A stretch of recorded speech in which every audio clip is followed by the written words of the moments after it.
Gustavus Adolphus College equips students to lead purposeful lives and act on the great challenges of our time. Gustavus, make your life count.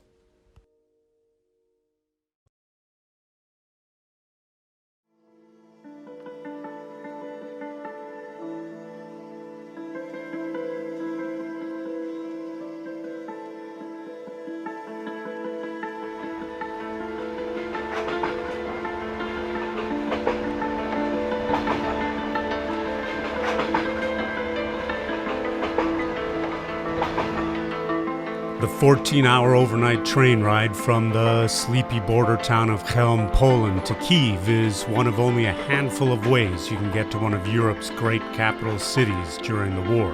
Hour upon hour through villages, farms, factory towns, wide open fields and forests.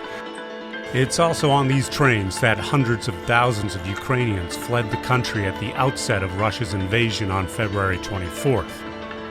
Some on this very train, in this exact cabin, their lives upended.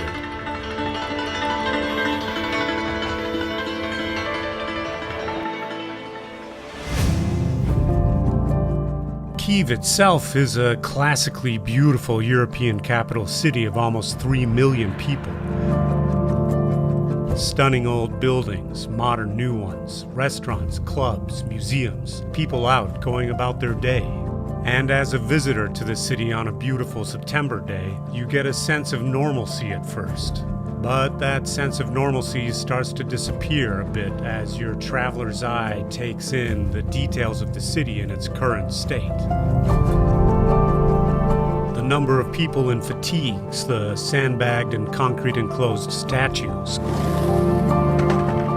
concrete blocks and welded-together steel I-beams used to obstruct and derail tanks are scattered around the city, ready to be pushed into the streets. And below the Independence column in Maidan Square in the center of the city is a little grassy knoll filled with Ukrainian flags with the names of the dead from the war written on them. In a war whose intent seems in part to erase Ukrainian culture, it's that culture itself that has risen up to help unify the country. All of the artists, musicians, curators, satirists, all using their talents to contribute in any way they can to help galvanize Ukrainians in the fight for the survival of their country, both its proud heritage and its potential future. And it's because of that cultural front that we're here in Ukraine. Our first stop is at Mystetskyi Arsenal, one of the most prominent museums in the country, to meet with its director. Mystetskyi Arsenal is the largest cultural museum in Ukraine, housed in a massively impressive building that used to be an actual arsenal and fortification well into the 20th century. And this is the museum's director, Olesia Ostrovska-Lyuta. She holds and has held several board and committee positions over the years and has a master's in cultural studies. Because cultural centers have been targets during the war, the museum removed and hid all of its artworks. But in normal times, it's an incredibly vibrant place. Arsenal discusses what's valuable in society, often focusing on social debates, digging into those issues through the lens of contemporary art. And we also try to uncover what is unknown in culture to our audiences, and paradoxically, that's often the Ukrainian culture. Because through the 20th century, Ukrainian culture was really hidden until 1991, when Ukraine gained its independence. You couldn't speak about many issues, both political and cultural. And that led to a situation where you have quite little knowledge about many phenomena. The Ukrainian language was banned from public usage in the 19th century. You couldn't teach it in school, you couldn't publish books in Ukrainian, you couldn't publish in the notes. 19th century? Yes, by Tsarist Russia. Lenin thought it was impossible to keep Ukraine within the Russian body without giving Ukraine some autonomy. Therefore, they started this Ukrainization policy. which meant keeping bureaucracy in Ukrainian language, introducing Ukrainian language to school. You had Ukrainian theaters, Ukrainian writers, Ukrainian publishing houses. Boy, there was a lot going on in the 20s. Exactly. There was a very fruitful period which ended with a huge massacre. In the 30s with Stalin's purges. Exactly. He executed Holodomor, which is political famine in Ukraine, which took up 4 million deaths, to curtail this Ukrainization policy, to make Ukraine more homogeneous with Russia. When Stalin introduced social realist doctrine, authors that were not social realists were physically executed. And those were hundreds of Ukrainian cultural figures, hundreds. Cultural leaders of all types, from writers, educators, musicians, artists, were all at risk of imprisonment or execution and their works destroyed. Like the artist Mikhailo Boychuk. Boychukism was a modernist phenomenon of the 20th century. After the movement was banned, its leader, Mikhailo Boychuk, was physically executed. The murals were destroyed. Only a limited number of artifacts remained because some other cultural figures, artists, preserved them by hiding them in their apartments. For Ukrainian culture, it was absolutely devastating. Yeah, you just wiped out an entire generation of knowledge and creation. I think it's a common knowledge on Ukrainian cultural scene now that 2020s were the next fruitful period. That's why for the cultural scene, this invasion falls into the pattern of destruction, and it brings all the expectations and emotions, but also a lot of fear and resistance. What we also know from our history that appeasing the aggressor, agreeing to certain level of terror to avert larger terror doesn't work.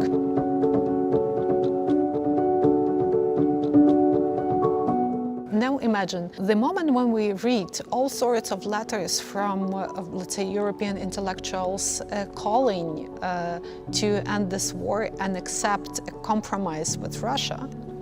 When I look at such a letter, I suddenly imagine what will happen next.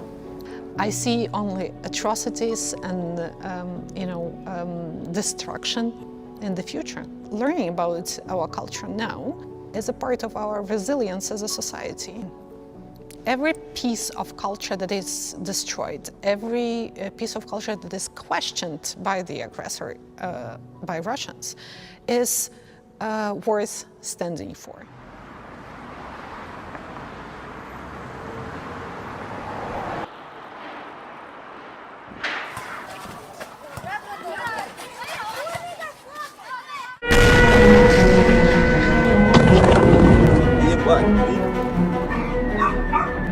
So in the face of the Russian invasion making it to suburban cities like Irpin and Bucha, just a handful of miles outside of Kyiv, and leaving a trail of destruction in their wake, with the reality of Russians targeting museums, churches, and other cultural centers, with museum employees having their own families to take care of during the invasion, Alessia and her team stayed to protect the museum. None of my museum department team fled. Actually, all of them stayed.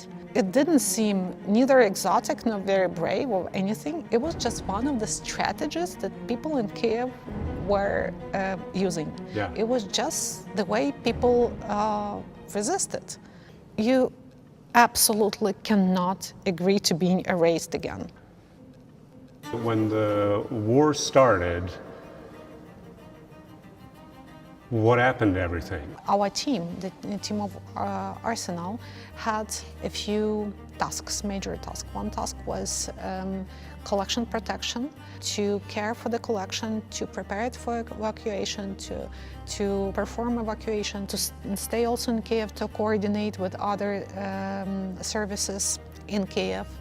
Well, and this is, I assume, happening at museums all over the place. Another part of the team was communicating, writing letters to explain what's going on and supporting Ukrainian authors abroad. And then a new function added to add to the resilience of people in Ukraine. So in the middle of a war, they got back to what they do best, starting conversations through art. We thought that this is a moment to do an exhibition about this. How do you read art today after what happened to you? They realized that things took on new meanings during the war, from simple daily phrases to centuries-old works of art. There was an old Soviet cliché, wish, I wish you clear skies above your head, which seemed as an absolutely empty phrase. I could hear it all through my childhood. Yeah. And it was such an empty phrase. But after what happens to you with this invasion, it suddenly gets such a literary meaning. I wish you clear skies, yeah. Exactly. Yeah. The exhibition showed works that now held very different meanings to the people looking at them through the lens of the war they are living in. For example, when you look at biblical scenes, and Exodus now reminds you the experience of evacuation in Kiev. Yeah. And that was a real exodus. You had hundreds and hundreds of thousands of people trying to leave at the same time. A 1980s painting of a beach scene in Odessa now reminds viewers of the landmines buried there. A whimsical work of two nude carpenters looks like a home with its roof blown off to one person, or the promise of reconstruction to another. Our team who was working in very hard conditions. But the experience of our team were not unique. They were quite typical of the experience of people in Kiev. So they created a video exhibition of all their curatorial staff describing their experiences during the war. At the beginning of the exhibition, we opened the exhibition. It was very well perceived. So you were able to open it in here? Yes. It was not as huge as we used to do. This exhibition was much smaller compared to what we used to do. It's amazing that you managed to put on an exhibition in the middle of a war. This is what we thought too. Yeah. And also you have to do rather smaller exhibitions for security reasons, because you have to be able to evacuate. And they quickly discovered that this exhibition was inspiring their visitors to talk about their experiences during the war. There was such a sign that this resonates, that people need to tell their stories. We have a shared experience. So they created a space in the museum where their visitors could record their stories from the war. We prepared a set so that they could put their cell phone on a how do you call this thing? No, I get it. Okay. There was light. Yeah. There was it was quite an intimate space. Mm-hmm.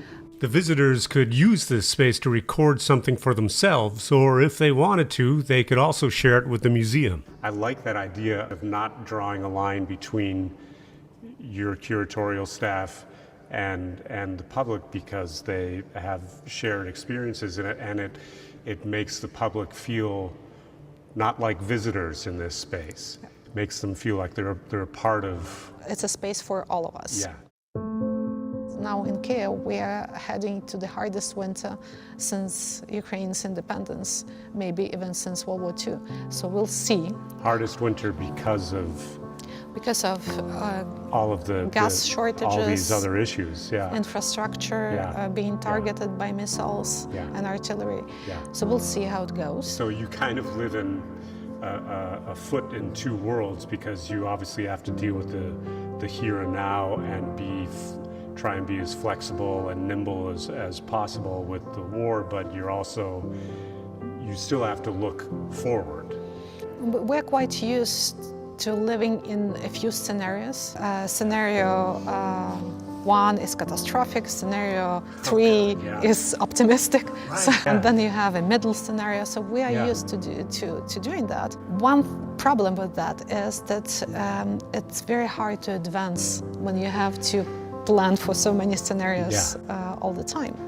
But I think we'll be all right. I hope we'll be all right. Ukrainian rail has in many ways been the lifeblood of the country during the war. Railway employees risking their lives to evacuate hundreds of thousands of people out of occupied areas, with estimates of at least 300 rail employees losing their lives in the effort.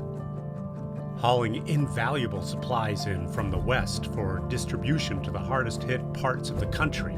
Trains being seen as a sign of hope and a route to safety by Ukrainians.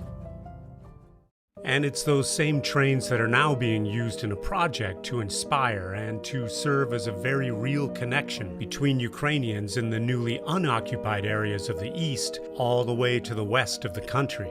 The project, called Train to Victory, was the brainchild of a Ukrainian PR firm called Grace Todorchuk in collaboration with Ukrainian Rail itself, and they hired the person I'm with, Katya Taylor, to curate the project, working with a group of muralists to paint a train that would be seen by people all across the country. Katya herself wears a number of hats as a freelance curator, project designer, and author, with multiple degrees ranging from economics, finance, and art history, with multiple projects running right now, all directed towards the role of art during the war. And we were lucky enough to spend a fair amount of time with her on this trip. That's pretty cool. There are 7 painted rail cars, and each one represents one of the occupied regions. And the subject matter in each mural revolves around a hero from that region. Like each different story is created or interpreted by different artists. Yeah. We have some abstract artists in there, some artists who work more in the realistic manners and so on. So we wanted to tell those stories in a different manner because, you know, each of us has also our own visual language. Each rail car has a QR code that you can pull up extra information on the hero from that region. Yeah, look at that. So that there is all about you can have it in English. Let's have it in English. Yeah, there we go. Yeah, so you see first you see the region which is which that's from. Yeah, Zaporizhia. So this is the story of Zaporizhia. We can see that it's listed here. This is the name of the artist, and then we have the story a little bit of the heroes of the region. That's such a great use of technology. Yeah, so easy. This is the Crimea.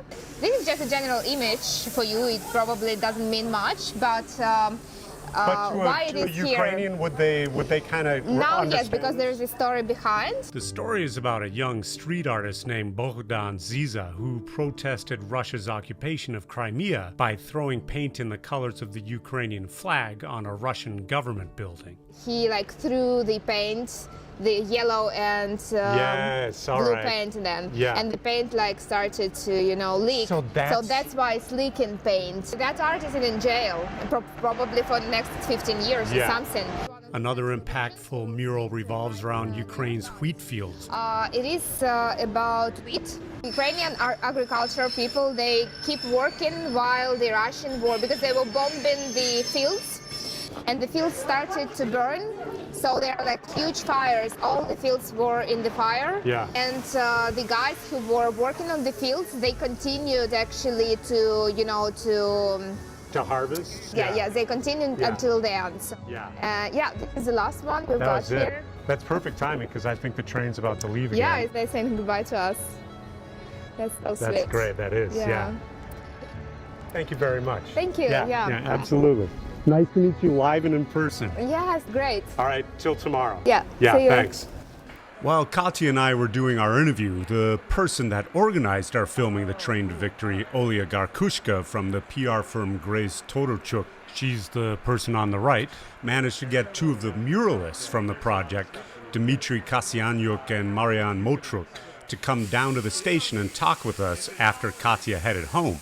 We didn't have much time to talk with the fast approaching and strictly enforced 11 p.m. curfew, and I was admittedly learning on the fly with this interview, but we eventually got on track. Oh, okay. And then yours was Donetsk, or? This is the team. They work together. Oh, you did the... We are команда. I'm getting there. So you painted it together. Mariana and Dmitro painted 2 train cars, one dedicated to Kharkiv and the rail workers who earned the moniker Iron Heroes for putting their lives on the line in their efforts to evacuate as many of their fellow Ukrainians as possible under fire from all manner of Russian artillery. and the other railcar dedicated to Donetsk and the Azov steel plant, where Ukrainian soldiers fought off a vastly larger Russian force that had surrounded the plant in a non-stop siege that lasted 80 days until, after running out of food and supplies, the Ukrainians were given the order to surrender. And as brutal as the siege was, Azovstal became a symbol around the world for the indomitable nature of Ukrainians. What kind of art do you do? What do you do? Our company, Paint Hunters. Paint hunters. So you do like big murals and stuff? Yeah. Their company, Paint Hunters, does all manner of work around Kyiv, from big commercial commissions to their own artistic projects. And like so many people here, they've thrown their talents into the ring to help support the Ukrainian war effort, camouflaging civilian vehicles for use on the front lines, painting hospital wards, and war-related murals around town. We painted anime style. Yeah, it is total anime style. This is a story about children from Irpin and Bucha and Kyiv region. And as it happens a few times a day here, the air raid sirens went off. Still, that's great. We painted. Oh, that's the sirens. The guys didn't even pause in the conversation, and Olia automatically checked an air raid warning app on her phone that gives more detailed information about the warning. It was like this throughout the trip. People would continue about their day having become accustomed to the sound of sirens going off for the last 7 months. That would all change 3 weeks later when Russia greatly increased their attacks on cities and infrastructure all across Ukraine, very much including Kyiv, bringing back the urgency to the sirens. But at this particular moment in time in Kyiv, we kept on with the interview. We painted military cars. Yeah. Dmitry is talking about the time the two of them recently filled one of the vans they camouflaged with supplies for the troops and drove it to the front lines of Donbass. Well done. That sounds intense. You know, it's kind of how Ukrainians live now. It's amazing how people adapt and how people are willing to do extraordinary things in extraordinary times. And that get-to-it attitude of Ukrainians was perfectly encapsulated in one simple shoulder shrug from Marianne.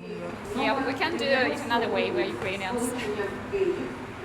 I love that. You know what I loved about that was the shrug. It was like, that's what we're going to do. Yeah. But in addition to the air raid sirens, we are also coming up against the 11 p.m. curfew. So it was time to bring things to an end. I really appreciate it. But man, if I can shake your hand, really impressive. It's a pleasure meeting you. Yeah.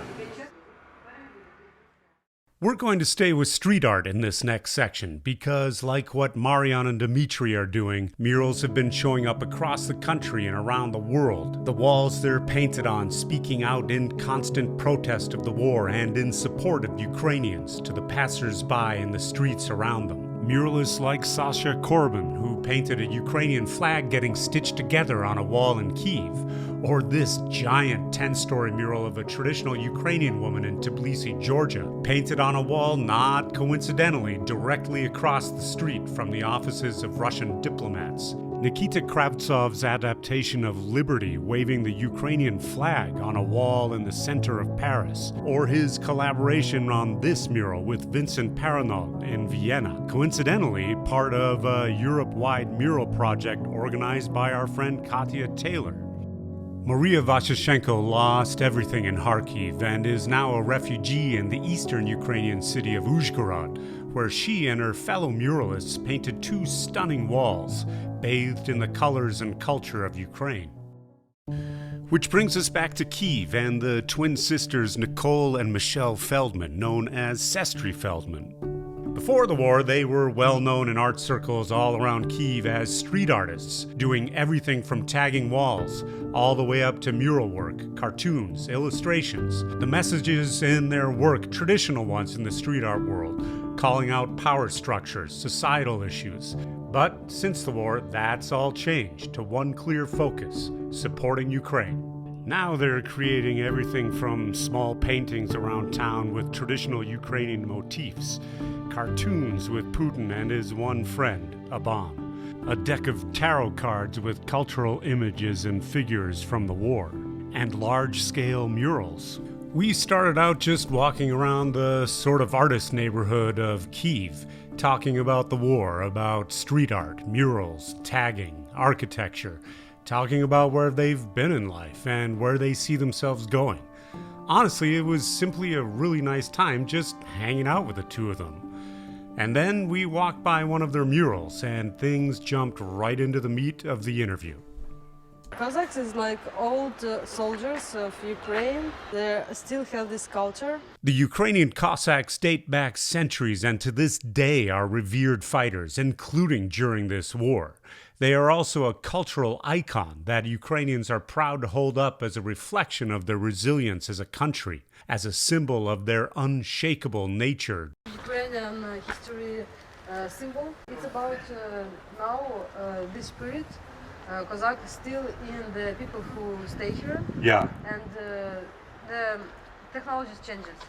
They can make attack from drones or information war. I love that. I love that idea, though. In part because what we do in this show, and why in large part I wanted to come here, is because of the idea of Russians trying to erase Ukrainian culture. Mm-hmm. And Yeah. I love that you're using this cultural figure as a form of resistance in a modern world. I wanted to ask to all world that you can have no History. cultural language and else, but because of war, now everyone knows that you can have culture.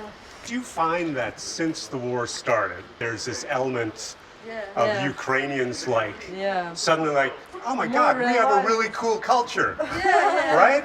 Yeah. Is that true or is that? Yeah, it's true. Like people feel more patriotic Yeah. and more interested in their own roots, stories, Yeah. Yeah. history.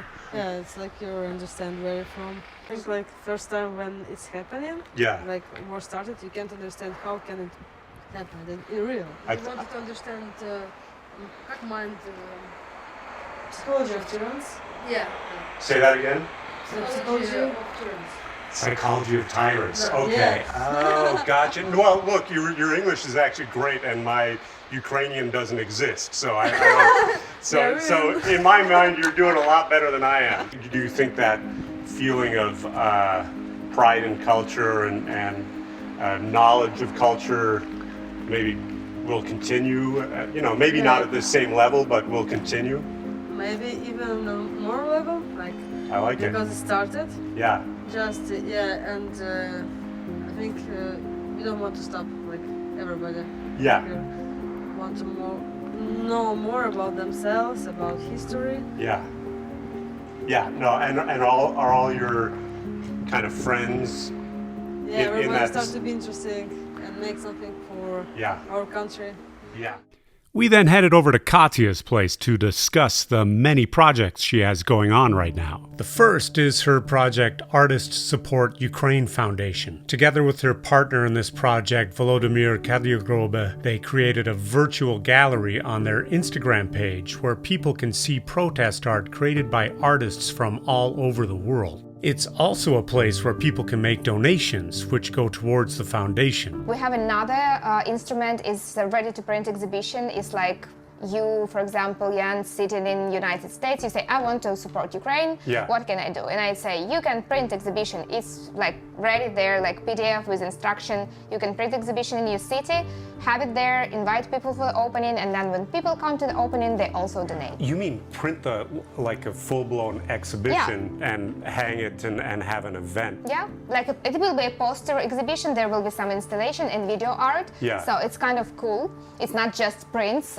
Yeah. So we had 10 exhibitions in 10 different countries by Really? now, organized, was by people I've never met in my Yeah, life. right? Yeah. This is amazing. With the money raised from donations from their Instagram page and their ready-to-print exhibitions from around the world, they've been able to send mini grants to artists in need around Ukraine. We send them to the people who are like in Mariupol today or in occupied Kherson. Occupied, We've been yeah. very selective and give that small grants really to Yeah. people in need.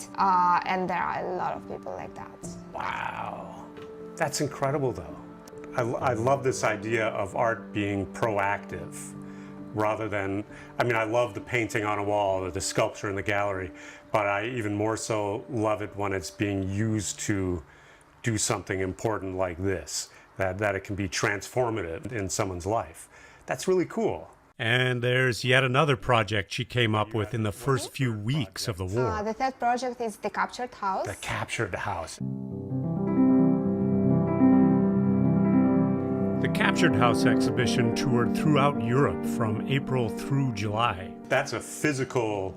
It is a physical exhibition. This idea to talk to European people about what is going on in Ukraine, not with the media or news or like a general language, but more with a visual language, to talk to, not to their minds, but to their feelings. Yeah. We had no money at the beginning, we had no place where we're gonna show them, and generally no idea of how we're gonna bring all that to Europe. So what's going through my head is you're trying to collect works from 50 different artists, get it all here. You're also trying to arrange where it's gonna be shown in Europe. You're also trying to raise money, frankly, in a situation where the vast majority of anyone's spare money is going to support, the military and that sort of thing. So you've got a lot of struggles, let alone just trying to live life in the middle of a war. That's a lot. My parents didn't want to go go away from Kiev because they were from Lugansk, and they did that before 8 years ago, and they said we are not going anywhere. We're not going again, yeah. And at the beginning of the march, the Russian troops were just like 20 kilometers from here, so I was really worried for them. I couldn't go abroad because they didn't leave Kiev, so we're all stressed. In the Western Ukraine, there was no places to live, and there is a foundation that actually they called me and said, do you have an idea for the project? And I was like somewhere in the Western Ukraine, in like totally lost. So I was there in a corridor that there is with the kids and cats and dogs, and like somebody's frying the fish right there. And I was like, and they were writing to me saying, do you have an idea for the project? And I'm like, of course I do. Yeah. And I had no idea. I mean, nothing. And I was like, tomorrow morning you're gonna get that. Were you doing this while you were still there? Yes. I was preparing the concept and the budget while I was still there, and then somehow my parents agreed to leave Kiev, and they came to me to the Western Ukraine. By that time I had a confirmation about the apartment in Spain that I can rent for them for a year, and by that time I've got a confirmation from the fund that they're gonna sponsor the exhibition. People were very kind to us on every step we did, and there was a guy, very cool guy, who was running this space, Alte Münze in Berlin, and he said, you can have the basement, just look at it. And the basement was just perfect for an exhibition because it was dark, cold, wet, and uncomfortable. Yeah. And I said, exactly, this is perfect for us, because this is exactly how people live now.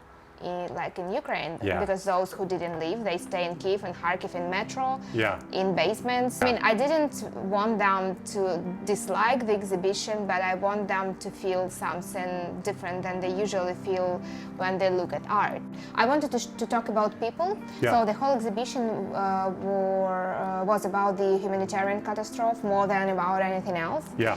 Because it's like the flow of people moving, in the country and out of the country, and they're like the life of every Ukrainian changed forever. The first opening was in Berlin in May, at the beginning of May, and the last one was in Brussels at the end of July. Katya had a clear understanding that this exhibition could act as an ambassador to the policymakers of the countries that the exhibition went to. We are still doing the diplomatic work, the cultural diplomacy work, and we have all the ambassadors at the opening. We have the representative of the local governments. We had some politicians at the opening. Art is such a visceral or such a raw thing, especially in a time like this, to have art be such a visceral thing on paper or in sculpture or in video. I think it's super important because that gets out to the rest of the world as well. Since the independence for the last 30 years, we've been developing, but developing, it was very hard. The USSR was a very hard disease, so we had time to recover. We had a renaissance of Ukrainian culture in 2014. If we imagine that the war is finished, then we have, I'm sure we're going to have a boom of that, all different ways of creativity. We are talented in many different ways, so we really need, to be healthy to show all that.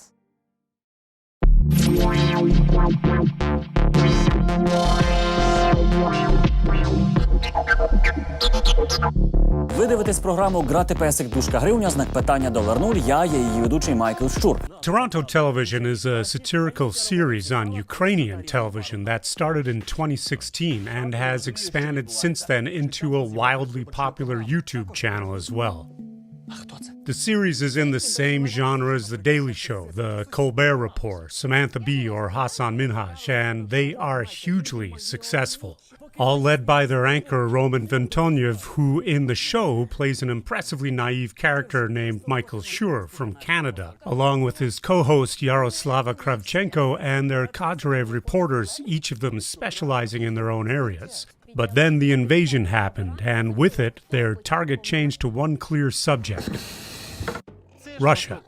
Now they're using their individual reporting styles and applying them to the war they've been dropped into, like Anatoly Ostapenko taking deep dives into origins of weaponry and war crimes, Alexandra Hunter discussing issues of Russian propaganda, Max Sherbina dismantling conspiracy theories, Yaroslava Kravchenko taking on perceptions in the West about Russia. Roman himself has dropped the Michael Schur persona and is in the military, serving first as a foot soldier and now as the press secretary of his brigade. And he's still producing occasional segments for Television Toronto itself. And Alina Sheremeta is doing what her colleagues say is the toughest work of all.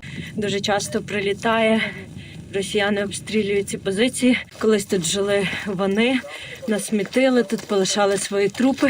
Spending much of her time embedded with troops on the front lines. Отже, ми повернулися з передових позицій. Скажу вам чесно, це було страшно. Коли ми верталися, прильоти були в 20 метрах мінометні. And make no mistake, while this is satire, comedy, they set an exceedingly high standard for the work they put out there. We spent time with Yaroslava and producer Vitaly Lurasov, as well as Roman, who was home on a day off from the military.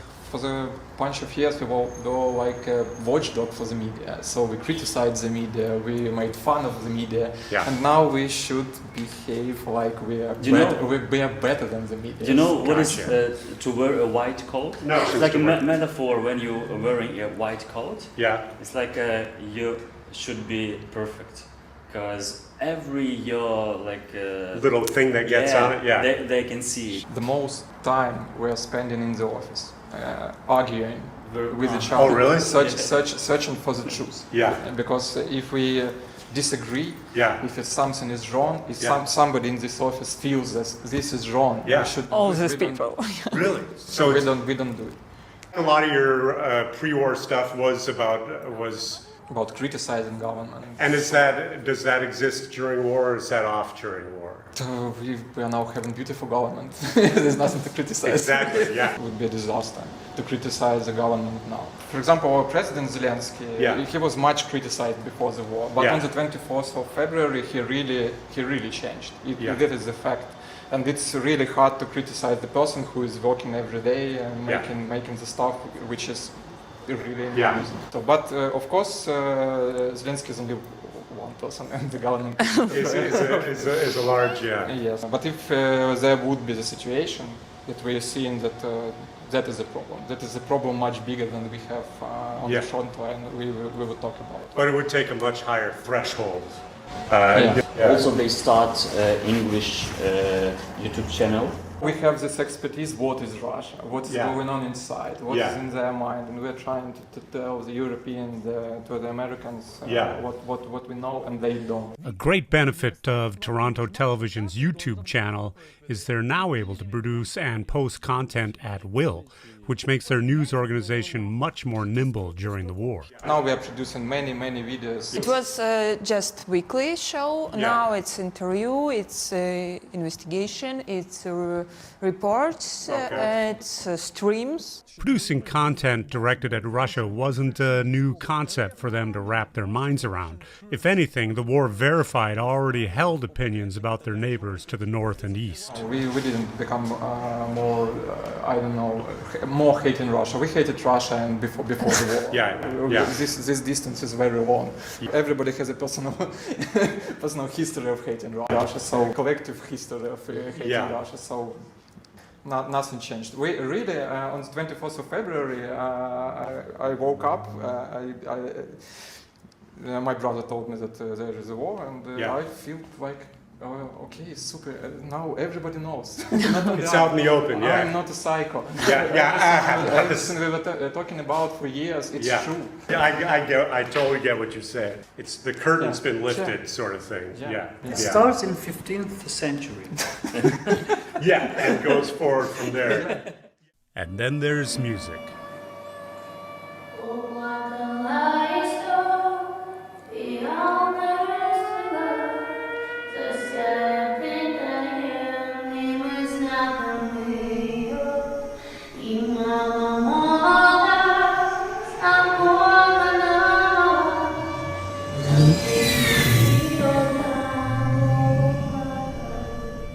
The band Kazka created a heartbreaking video early on in the war, and since then has been doing charity concerts and other work all over the world.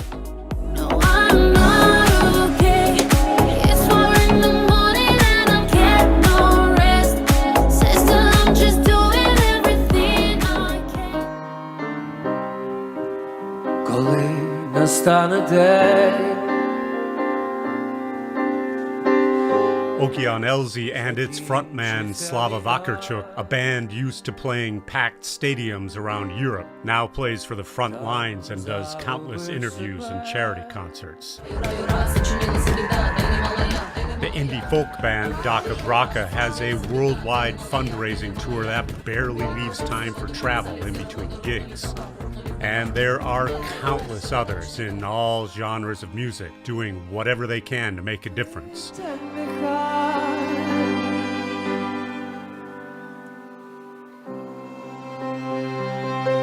Which led us to the wildly popular group Onuka and their lead singer Nata Zhyzhchenko.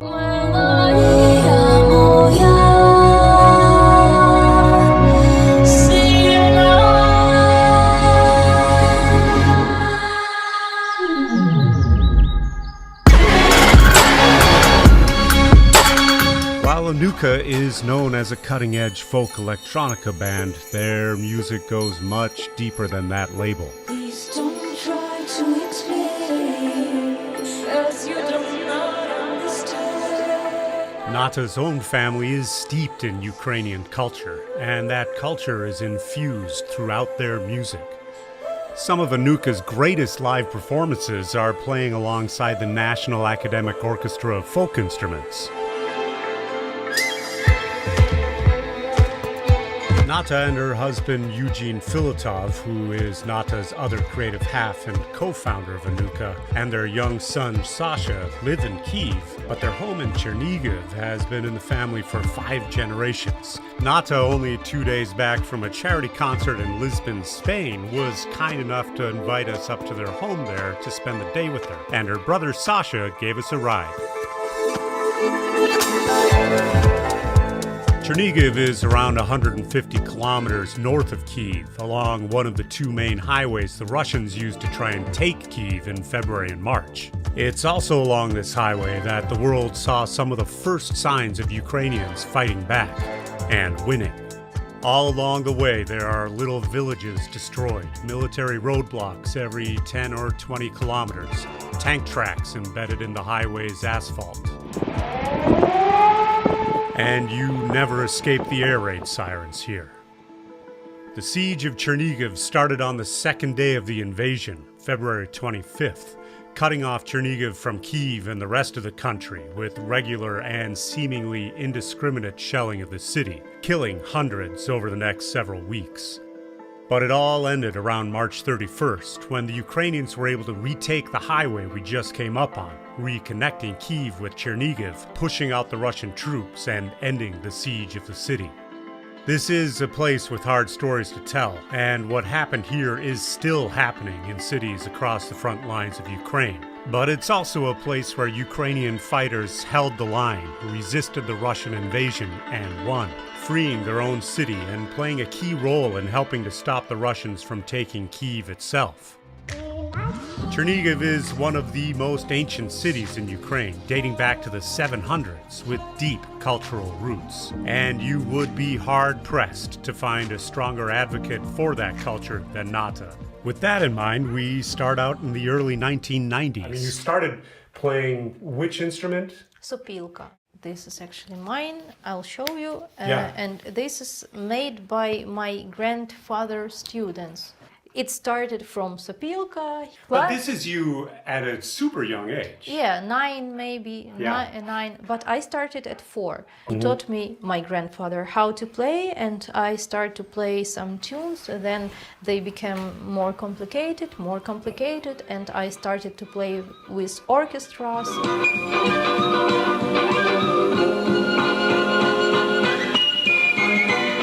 This is about the impact of my grandfather, who really is my teacher in life. The band's name Onuka actually means granddaughter, a direct homage to her grandfather. Well, and your grandfather was a big deal in the musical instrument world here. He's pretty well known, and he made a lot of folk instruments of Ukrainian, instruments of other countries. Nata's grandfather, Alexander Slonchik, won several national awards and honors during the Soviet Union days. And this was his home workshop, where he and Nata spent countless hours. He encouraged me to fall in love with Ukraine in childhood, to fall in love with music, with Ukrainian history, with motherland. And it was not like a kind of lectures, it was just a dialogue between granddaughter and grandfather. Well, it's like this room in a way. Yeah. It's just infusing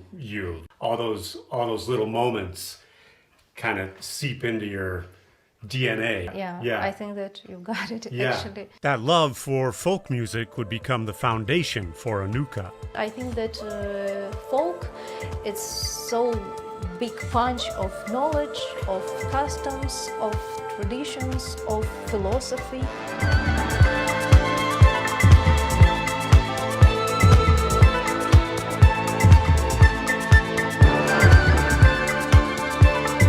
The part that I thought was so cool about it was what's going on in here is tradition and culture and just an interest in your past, yet your music is super modern.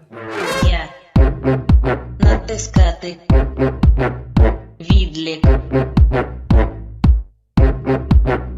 Тільки майбутнє готовий. I wanted to play electronica by Ukrainian instruments.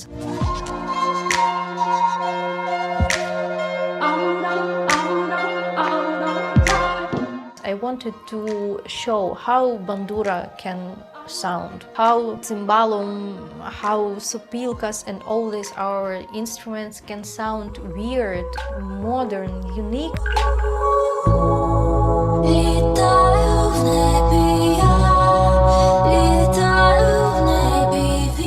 To show Ukrainian young people how our instruments can look like, can sound like,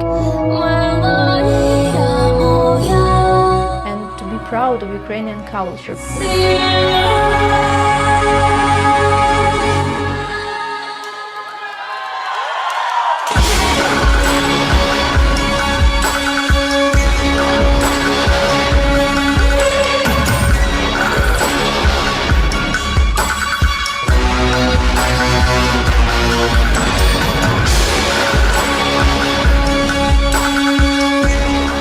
Today is, what is it, September, I guess We are waiting for October. September 18th. Watching the news, there seems like there's great progress going on, or progress going on the east. Yeah. But all these areas are starting to be taken Unoccupied. back. Unoccupied. Yeah. There's also hard stories coming out of that. Do you allow yourself room for hope? You know. Space for hope. Space for hope in this. There is nothing except hope. I have never felt so happy to live here, to belong here, to know what my purpose is. My purpose is to make Ukraine blossom. I understand it like a cultural front, the front line of culture. Oh, yeah. What our artists and colleagues do with this donating and charity concerts. I think that the front line of culture is also very important, and it's not in comparison with the real front line, but it's supporting arrearguard of it. We're here because of exactly what you're talking about this second front of culture. I mean, we're not war correspondents. You know, this is a television series about art around culture around the world, and it was seeing Slava Vakarchuk. Yeah. I saw him playing the piano, singing this like raspy voice, beautiful, heart-wrenching song.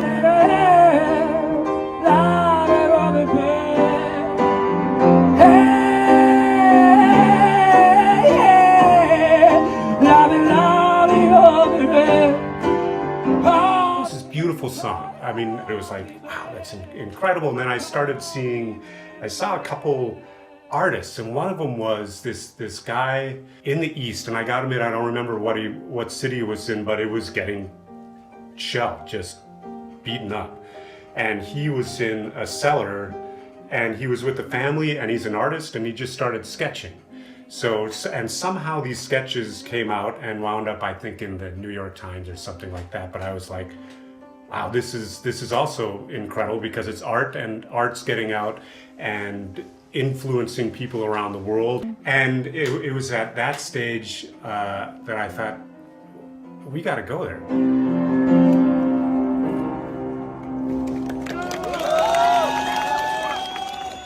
Onuka has had a non-stop fundraising tour all across Europe, as well as a 6-city charity tour across the United States. When this happened, there was a moment we had such bracelets with Ukrainian flags, and we have a lot of equipment like instruments, and we were just having some domestic flights in America, and the captain saw these bracelets, and he made an announcement there.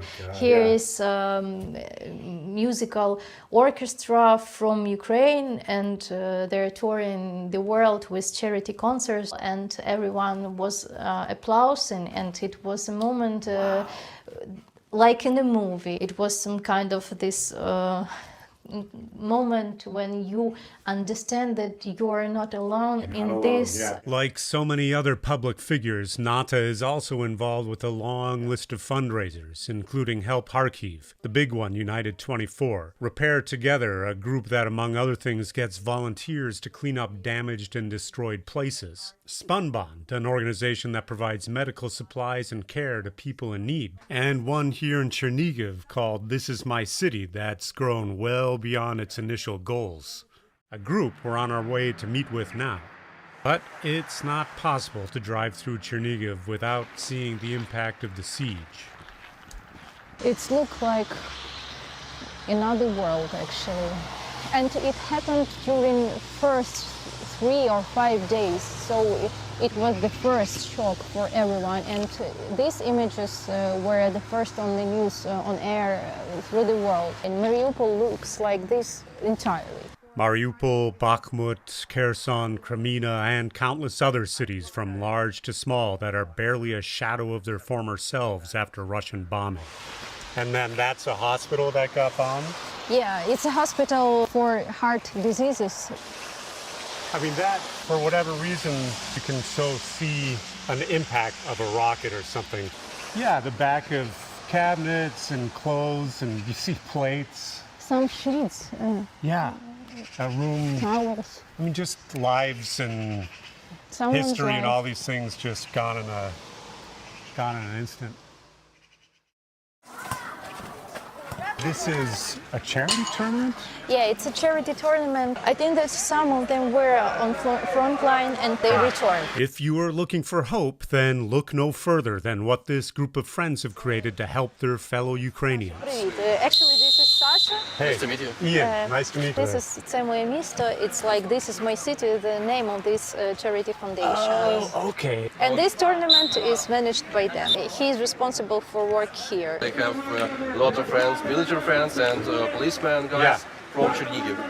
It started like an organization for helping and supporting friends, but it grew to the big foundation who help provide support all over Ukraine. The idea was to help Chernihiv, but It grew to something it just bigger. Expanded, yeah. And there are countless organizations that have sprung up all across Ukraine like this one, made up of people just wanting to help. The guy on the left is Sergey, and we were just hanging out talking about his time competing in the London Olympics when this came up. Actually, he saved my family. When Chernihiv was in circle in match, so it was difficult situation here. He take out a lot of people from Chernihiv to Kyiv. 2,000 people. 2,000 people. What? Sergey's story is one that everyone here is proud of, so everyone joined in the telling. But in essence, here's what happened. When Chernihiv was surrounded by the Russians and the highway up here was covered in Russian tanks, Sergey and his friends took the back roads. What would normally be a 150-kilometer, 2-hour trip on a highway became a 350-kilometer, 7-hour trip on the back roads, with the ever-present danger of being blown up by a tank or a landmine. On the first trip, they had a caravan of 20 cars, but after that, they only had 10 because people dropped out from the obvious danger. And as if that weren't dangerous enough, Sergey and his friends decided to haul barrels of gas and oil up to Chernihiv to help supply Sasha's military friends here. So you would bring gas up here, and then in that same trip, you would bring people back? Am I understanding that, or is that a different... Gas from Kiev to Chernihiv and people from People Chernihiv back. to People Kiev. back, yeah. This was one of the more incredible stories we heard here, but it definitely wasn't the only one. And they were all told in that sort of nonchalant, it's just what we did way. Thanks for telling that story, man. Wow. Wow. A style of storytelling that seems to come from being in the middle of a war. That was great. Thanks. Yeah. We've talked about how the war has kind of affected or maybe even changed what people see themselves doing in the future in their lives. You know, just kind of made them, you know what, this is kind of what I want to do with the rest of my life. Absolutely. Has it had that effect on you, do you think? I think connection between each other Yeah. more stronger. So Yeah. we understand that we can do much more than was before. The war is a big challenge. It is a big challenge. It is, it's but war, it also yeah. creates opportunities, you know, it makes people more resilient. It makes people, I mean, Ukrainians, I mean, they are, I think, the most resilient people in the world, you know. I saw people in the villages, they were getting out on the streets and were trying to stop the tank with their bare hands. I saw those. No, things, it was mind-blowing to me. Yeah. And yeah. I want to live in that country. Because when you see those kind I of love people, that. when you see That's those kind of perfect. people, you know, Separately, when you see we're this- talking just the same monologue, Exactly. actually. Yeah, totally. Yeah. This is Ian. Hi, Ian. Nice to meet you. Yeah. Nice to meet you. She's been telling me all about you. So, are you cool with coming around with us? Absolutely, I'd love to. Stas's day job is as a website designer, but he's also started a non-profit called Chernihiv Lace, restoring traditional houses. In normal times, this work helps preserve the history of the region, but in wartime, preserving traditional homes like these takes on all sorts of additional meaning.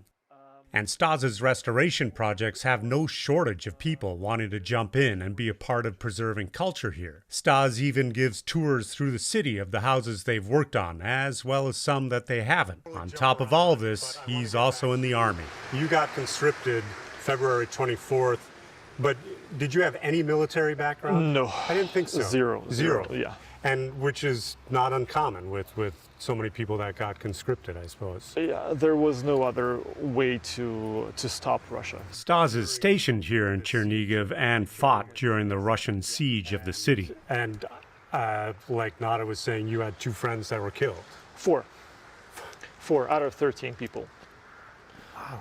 So four people were killed, 3 were injured, and only 6 people managed to get out of it without a scratch, Really? including me. Yeah, so Yeah. I got lucky. And they were all, before this started, they were just doing whatever they did for their daily lives. Yeah, they were just, regular people, not related to military. I started working on this house last fall. Yeah. And I wanted to finish it this year. Yeah. Regardless of the war. So he used his days off from the military to finish the project. People who walk by this house on a daily basis look at this and see that there's still, a beam of light and hope and some move forward. This is something that makes people smile. And since we're able to do this, then why not? Keep doing it. Yeah. Yeah. Well, this is Ukraine.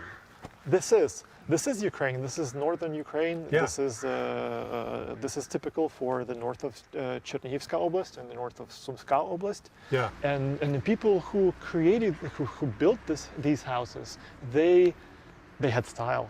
They had a sense of aesthetics. Yes, I love that. Yeah, absolutely.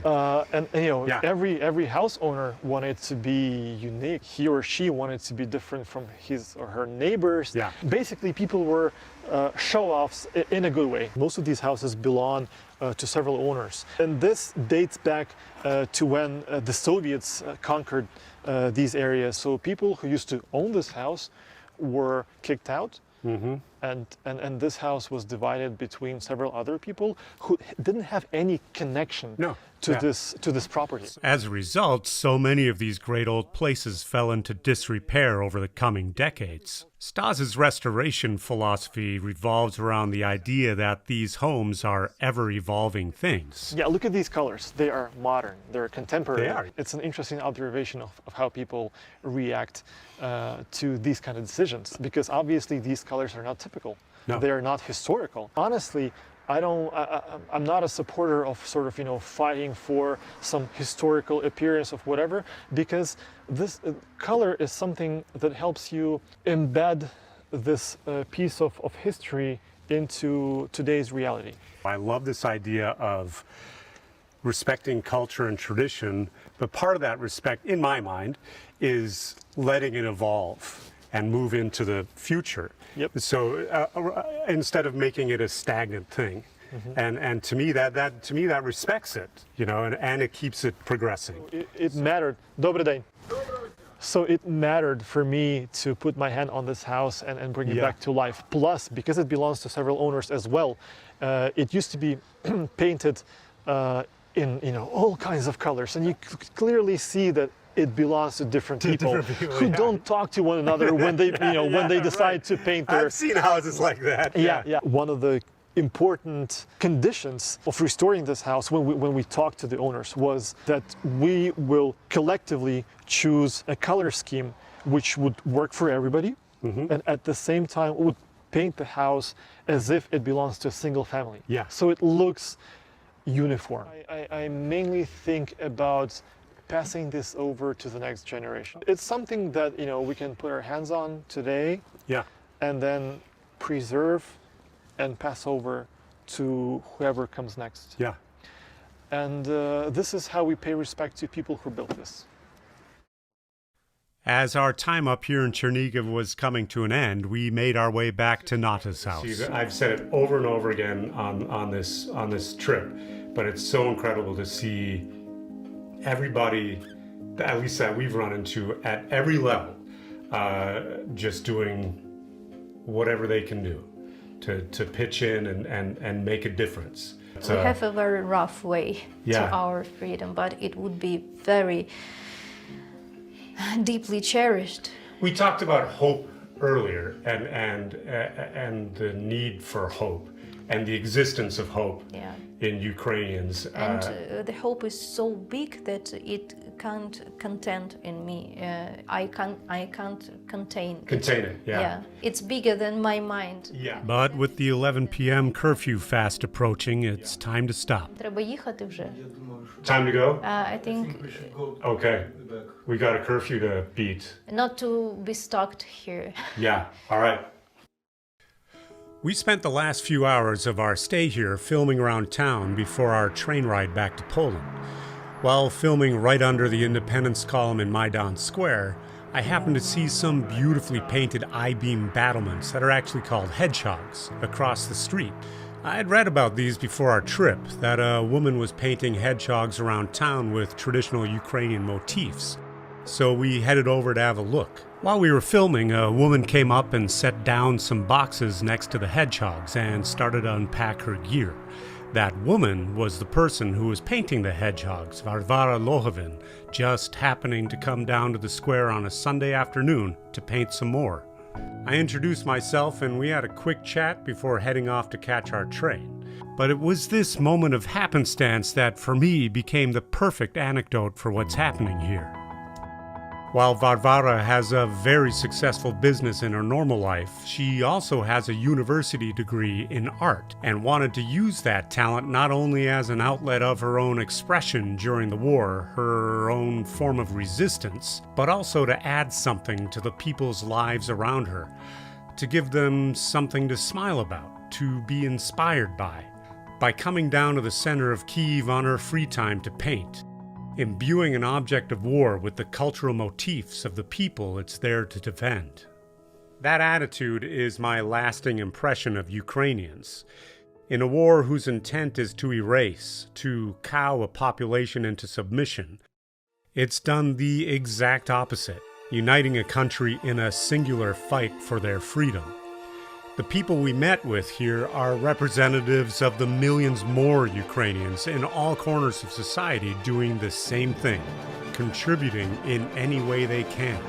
Ukrainians were unwillingly dropped into this crucible of war, but as hard and as brutal as it has been, and surely still will be, there seems no doubt in the people's minds we met here that what will emerge from that crucible will be a stronger country, filled with people who have a renewed sense of pride in their history and who will carry their proud culture and country into the future.